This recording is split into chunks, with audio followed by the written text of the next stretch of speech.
And the U.S. stock index futures pointed to a higher open on Friday, but were still headed for weekly losses as the underlying market sentiment was soared by anxiety over global trade frictions. Dow Jones Industrial Average Futures rose 101 points, indicated a gain of 119.95 points at the open. S&P 500 and Nasdaq 100 futures also pointed to strong gains at the open. The moves before the bell come after the Dow rose nearly 100 points on Thursday, led by a rise in banks and technology stocks. Despite the gains before the bell, however, the major indices were on track to close lower for the week as initial U.S. and Chinese tariffs are due to take effect next week. The ongoing trade spat between the U.S. and China has sent market volatility higher this week, with the CBOE volatility index surging 14%.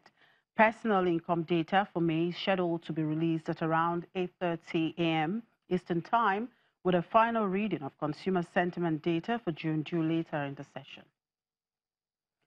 And in Asia, stocks closed with gains on the last trading day of the quarter, with regional markets turning higher through the session as China recovered from a recent slump amid worries over trade tensions between Washington and Beijing.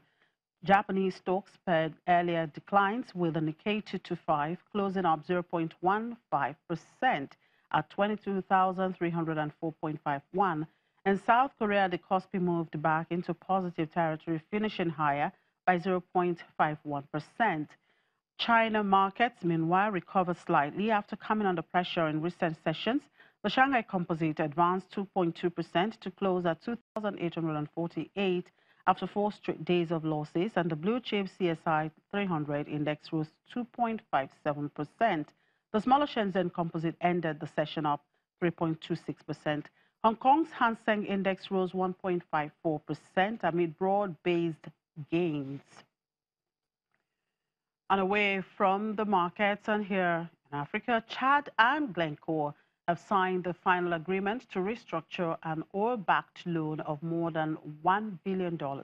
The deal, which was first struck in February, extends the maturity of the loan from 2022 to 2030, reduces the interest rates, and adds a 2-year grace period on principal payments. And Ethiopia, for the first time ever, began producing crude oil at Kalub and Hilala fields in the eastern part of the country. A groundbreaking trial production ceremony saw 3 oil wells spewing 150 barrels each, raising the nation's hopes of generating the badly needed hard currency and creating employment. The area, according to the Ministry of Mines, is proven to have 6 to 8 trillion cubic meters of crude oil.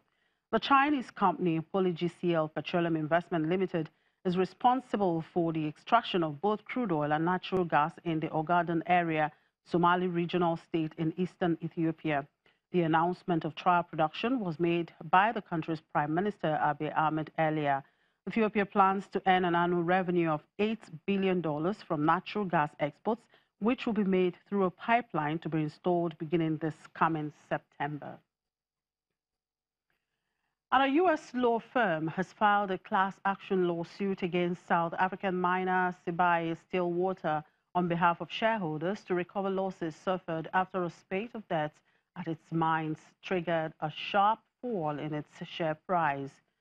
Burstein Liebhardt LLP says the suit will deal with misleading statements made by the precious metals producer, which has had 21 fatalities on its operations so far in 2018, almost half of the total in South Africa's mining industry. And the World Bank has approved a new $500 million loan to support economic reforms in Tunisia. The loan is aimed at promoting private investment and creating opportunities for small businesses while protecting vulnerable households and increasing energy security. It will also support concrete actions to simplify import and export procedures, open sectors to investment, and improve access to credit for small businesses and create a more sustainable and greener energy sector. Tunisia dropped into a deep economic slump following the overthrow in 2011 of autocratic leader Zine El Abidine Ben Ali.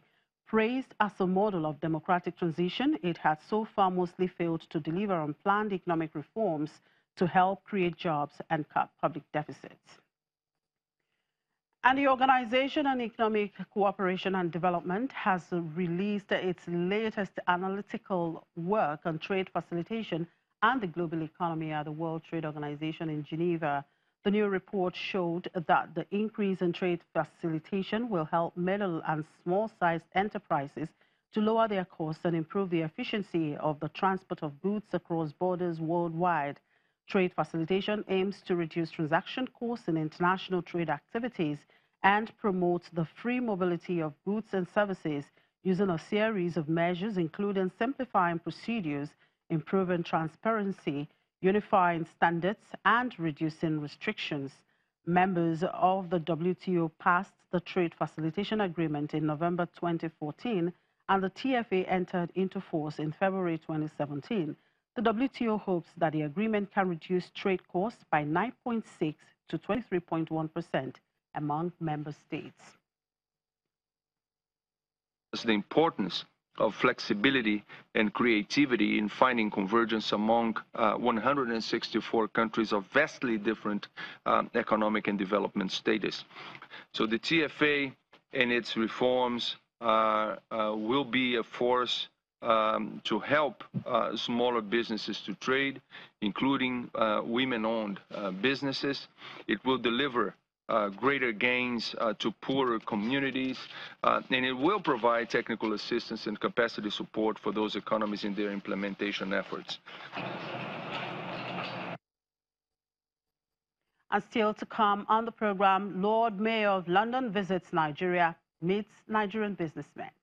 So stay with us.